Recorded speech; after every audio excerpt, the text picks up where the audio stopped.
You're watching Eerie Escapes. They accused me, a frail 15-year-old, of burning down the mansion, with my family inside. They whispered, "Look at those vacant eyes, the face of a killer." The media played their role, twisting my pain into a horror show for the masses. Eventually, I was proven innocent, but the damage had been done. The name Lilac Phantom was forever seared into the public consciousness. 10 years later, under the alias of Lisa Gray, I continue my relentless pursuit for the truth. As a fire investigator, my life is a never-ending cycle of blaze and ash. I've dedicated myself to the cause, working on countless cases, including the strange case of Richard Foster, the prime suspect in the recent arson attacks in town. Richard's girlfriend, Olivia Turner, an aspiring journalist, had recently stumbled upon a scandal involving the city council's involvement in a major construction scam. I was convinced of Richard's innocence. The more I delved into Olivia's investigation, the more the city's high-profile citizens and even my own colleagues started seeming suspiciously protective of their secrets. As I unraveled the twisted threads of Olivia's leads, I started finding bizarre links to my own past, connections to the night my life was turned to cinders. The crimes, seemingly unrelated at first glance, all bore an eerie resemblance: a pattern of high-profile victims, rumors of insider information, and the inexplicable scent of lilacs hanging in the air. My own nightmare was resurfacing, the past intertwining with the present. And as I delved deeper into the corruption and lies that cloaked this city like thick smoke, I realized the terrifying truth. Just like the flames that consumed my family's mansion, nothing in this city was as it seemed. With every case, I uncovered more of the city's concealed truths. The city council was involved in illicit dealings with powerful families, providing construction permits in return for hush money. One late evening, while sifting through the remnants of yet another accidental fire, I found something peculiar: a lilac petal. It was the same fragrant flower that had been my mother's favorite, the same ones planted in the gardens of our burned mansion. This couldn't be a coincidence. Haunted by the resurfacing memories, I found myself wandering to the charred remnants of my past. My childhood home was nothing more than a skeleton now, the garden overrun by wild lilacs that refused to succumb to the decay around them. As I stood there, an unusual chill swept over me, and I felt an unshakable sensation of being watched. Late that night, I returned to my apartment to find an envelope under the door. My heart pounded as I opened it. Inside was a photograph, a black and white image of my family standing in front of our mansion, everyone smiling, unaware of the tragedy that would befall us. Scrawled across it, a message in ominous red ink: "Dig no further, Lilac Phantom." My blood ran cold. The phantom had returned, but this time it was hunting me. But instead of being the frightened teenager that I once was, I was ready. I had spent 10 years building my life around understanding fire, around hunting those who used it as a weapon.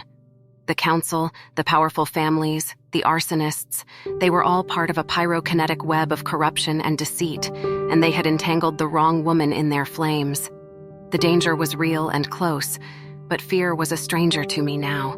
I had lived with the identity of the Lilac Phantom long enough to know that monsters weren't under the bed. They were in plain sight, clad in the deceptive charm of authority. It was time to bring the true phantoms of this city into the light. I enlisted the help of my closest friend and colleague, Detective Ben Rydell. Trusting him with my secret wasn't easy, but the urgency of the situation made it necessary. Together, we dug into the city's underbelly, our investigation leading us to one of the wealthiest families in town, the Gallaghers. Under the pretense of a routine check, we visited their palatial estate. Victor Gallagher, the patriarch, welcomed us with a friendly enough demeanor, but his eyes were cunning. In the plush grandeur of their home, I noticed something oddly familiar: the unmistakable scent of lilacs. Sensing our growing suspicions, Victor led us to their lush garden, a sanctuary of vivid lilacs. As I stood among the fragrant blooms identical to those from my past, a chilling realization dawned upon me. Victor Gallagher was not just a councilman. He was the orchestrator of the fires, the true Lilac Phantom. Tensions mounted as the clues were pieced together, unmasking the Gallaghers and their accomplices in the city council. It was a perilous game, but the stakes were too high to back down. As I looked into Victor's eyes, I saw the sinister gleam of the phantom who haunted my past. I would not be the victim this time. I was ready for the fire. The revelations hit the city like a whirlwind. I revealed my true identity, Lucy Hammond, to the world, and accused the Gallagher family and their accomplices in the city council of their heinous crimes. The media exploded with the news, the haunting tale of the Lilac Phantom once again capturing the public's eye. The battle was far from over, though. Victor Gallagher and his network of influence weren't going down without a fight. Threats poured in, shadowy figures stalked me, and a sinister fear gripped the city. But this time, fear would not conquer. I worked relentlessly, helping the police gather evidence against the Gallaghers. Every scorched remnant, every cryptic threat, every lilac petal, it all linked back to them. I had the truth, the law, and a city's hopes on my side. During a confrontation at the city council meeting, I stood before Victor Gallagher. His eyes bore into mine, reflecting a mixture of arrogance and desperation. He was a man cornered, his empire of ashes about to crumble. He threatened to burn the entire city down, but I stood resolute. "Fire," I said, my voice echoing through the silent hall, "is not your weapon anymore, Victor. It's mine." And it was. My past had been born from the flames, my life shaped by their wrath. Fire had taken everything from me, but now it was a beacon, guiding my path towards justice. In the end, the city saw its phantoms unmasked. The Gallaghers and their accomplices were brought to justice. The Lilac Phantom was no more. I could finally shed my alias, Lisa Gray, and embrace my real identity, Lucy Hammond, not as a victim, but as a survivor, a savior. The city celebrated its newfound freedom, the chains of corruption and deceit finally broken. The media, once my enemy, now praised the resilience and courage of Lucy Hammond, the girl who rose from the ashes to fight the city's phantoms. While the public reveled in the victory, I found a different kind of peace. I stood before my family's mansion once more, the crumbling edifice a stark reminder of the past. The wild lilacs still bloomed amidst the ruin, their scent wafting through the air, a symbol of unyielding resilience. I was home. Life moved on. The city began healing from its wounds, as did I. I continued my work as an investigator, using my skills not just to uncover the truth, but to ensure justice prevailed. Yet, as I walked through the city streets, I could still smell the faint scent of lilacs, a gentle reminder of my past, a beacon guiding my path, a symbol of my strength. Every now and then, I caught whispers of the Lilac Phantom. The name once filled me with fear and pain, but now it filled me with a sense of accomplishment. I had faced my past, stood against my demons, and emerged victorious. I was Lucy Hammond, once a victim, then a phantom, now a savior. The city's past was my past, its fight was my fight, and its victory was my victory. The scent of lilacs was no longer a symbol of my suffering, it was a badge of my survival. And with that, I was free. Free from the phantom of my past, free from the fear of fire, free from the chains of a tarnished identity. I was Lucy Hammond, and this was my story, a tale of fire and lilacs. Ben Rydell and I continued to work together, pulling at threads, uncovering corruption, and bringing justice to the victims of crimes. He, a seasoned detective, and I, a fire investigator turned city savior, made an unusual yet potent team.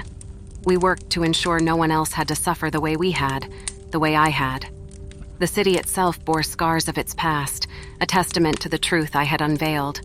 But just as lilacs bloomed amidst the ruins of my family's home, hope blossomed amidst the despair. The city began to rebuild, rising from the ashes like a phoenix. I could never forget my past, the fire, the loss, the years of hiding, but I refused to let it define me. Instead, I chose to use it as a driving force, propelling me forward, turning me into a beacon for those lost in the darkness. In the quiet moments of solitude, when I sat in my office overlooking the city I had saved, the sight of it thriving filled me with a sense of contentment. It was then that I realized how far I had come. From a terrified girl haunted by her past to a strong woman, a force of change. The tale of the Lilac Phantom, a story that began with fire and fear, had transformed into a story of courage and redemption. It was no longer a grim tale but a beacon of hope, a testament to the power of resilience and a tribute to survival. However, just as I closed the chapter on the lilac phantom, another equally sinister chapter opened. A cold shiver ran down my spine as I received a cryptic note one morning, slipped under my office door. The message was brief. The rose viper strikes at midnight. There was no signature, no hint of the sender, only a small emblem of a coiled viper. The rose viper. The name rang a distant bell, a memory from an old case file I had stumbled upon during my time as Lisa Gray. The file contained a series of unsolved cases linked by the presence of a single rose left at each crime scene. It was thought to be the signature of a criminal who had evaded justice for years. The cases had gone cold, but it seemed that the rose viper was ready to strike again. As the city rejoiced in its newfound peace, a new shadow loomed on the horizon. I felt a sense of dread, but also determination. The city had chosen me as its guardian, and I wouldn't let it down. Ben and I delved into the cold case files, the scent of aged paper and unfulfilled justice filling our nostrils. Night turned into day, and day into night, as we hunted for any clue that could lead us to the rose viper. Every ticking minute brought us closer to midnight, the rose viper's appointed hour. Despite the looming threat, an odd sense of déjà vu filled me. I had faced fear, fought my demons, and emerged victorious. I was not the same Lucy who once feared the dark. I was ready to face whatever was coming. As the city's clock tower struck midnight, I found myself standing in the cold night air, the whispering wind carrying the scent of roses and danger. The eerie silence was punctuated only by the echo of the clock's chimes. The city was asleep, blissfully unaware of the threat lurking in its heart. But I was awake, ready and prepared to face the shadow that threatened to disrupt the peace we had fought so hard to attain. The first strike came subtly, a wealthy businessman found in his mansion with a single rose laid next to his lifeless body. The city awoke to the terrifying news. The rose viper's poisonous fangs had claimed their first victim. Fear began to creep into the hearts of citizens, as if a chilly fog had descended upon us. With renewed determination, Ben and I continued our investigation, digging deeper into the legacy of the rose viper. Old case files hinted at the chilling precision of the viper's strikes, a deadly dance of danger and death, the signature rose left behind serving as a haunting taunt. I could feel the echoes of the past seeping into the present. But instead of sending me spiraling into fear, it steeled my resolve. I had faced the ghosts of my past, unmasked the phantoms that lurked in the city's heart. The rose viper was just another phantom, and it was my duty to bring it into the light. As the investigation deepened, so did the rose viper's audacity. More victims were found, their lifeless bodies accompanied by a single chilling red rose. Each strike was a gruesome piece of art, precisely planned and flawlessly executed. The city, once jubilant in the victory over the Gallaghers, was now in the grip of fear. The celebrations of triumph had turned into silent prayers for safety. But amidst this fear, my resolve to catch the viper only hardened.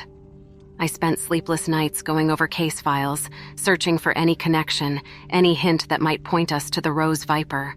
Patterns began to emerge, an eerie trail that wound its way through the victims.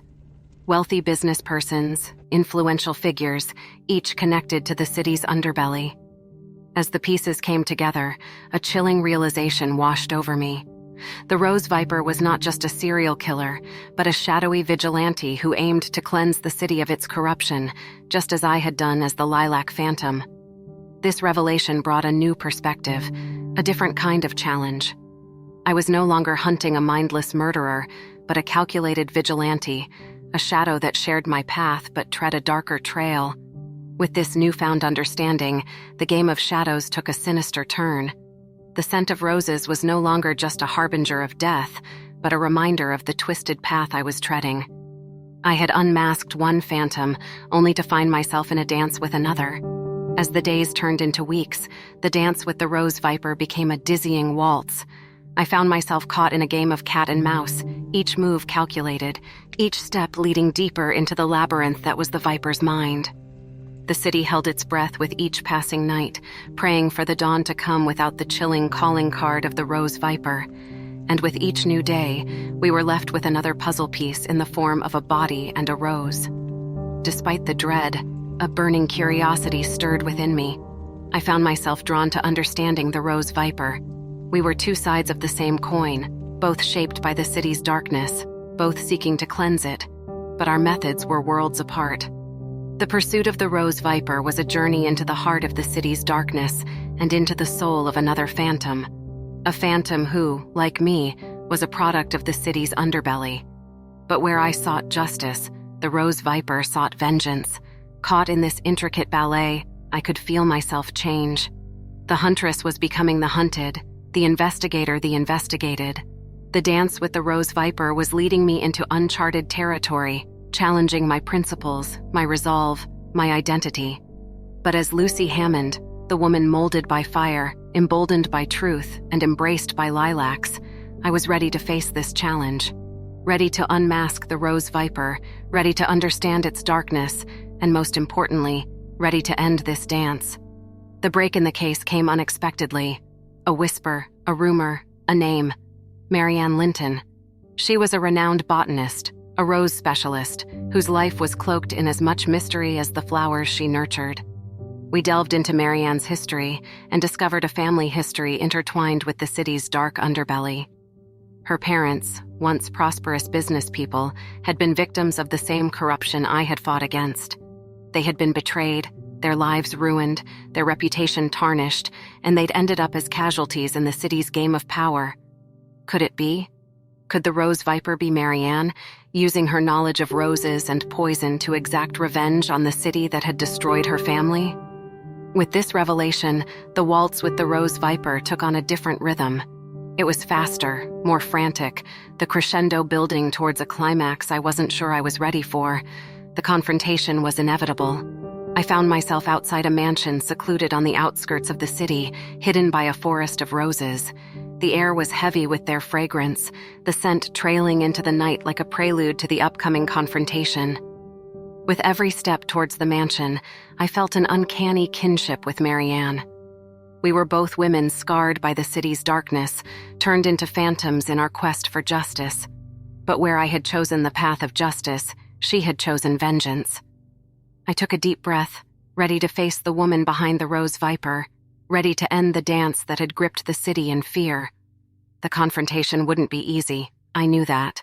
But I was Lucy Hammond, the woman who had danced with phantoms and emerged from the flames, and I was ready to bring another phantom into the light. The mansion loomed ahead, every shadow seeming to whisper Marianne's name. As I stepped inside, I was met with a sight that sent chills down my spine. Roses, red as blood, were strewn everywhere, their intoxicating scent filling the air. Marianne was there, standing amidst the roses, her face illuminated by the moonlight streaming through the mansion's large windows. Her eyes, hardened by years of hatred and vengeance, met mine, and in them, I saw a reflection of my own pain. The confrontation was silent, a silent dance between two phantoms molded by the same city. Words seemed meaningless, our stories already etched in the tapestry of the city's darkness. "You're just like me, Lucy," she finally whispered, breaking the silence. Her voice was calm, but it carried the weight of her actions, the weight of the rose viper. "But I'm not," I replied, my voice steady. "You chose vengeance, Marianne. I chose justice." Her laughter echoed in the room, a bitter sound that bounced off the walls and settled heavily around us. "Justice. Is that what they call it? We're both phantoms, Lucy, born of the same darkness." The night wore on, our dance reaching its climax. I knew then that bringing Marianne into the light wasn't just about unmasking the rose viper. It was about confronting our shared darkness, our shared past. As dawn broke, the city awoke to the end of the rose viper's reign. Marianne Linton, the rose viper, was brought into the light, her dance with the city ending in a crescendo of revelation and catharsis. This, however, would not be my last dance. Subscribe now for more.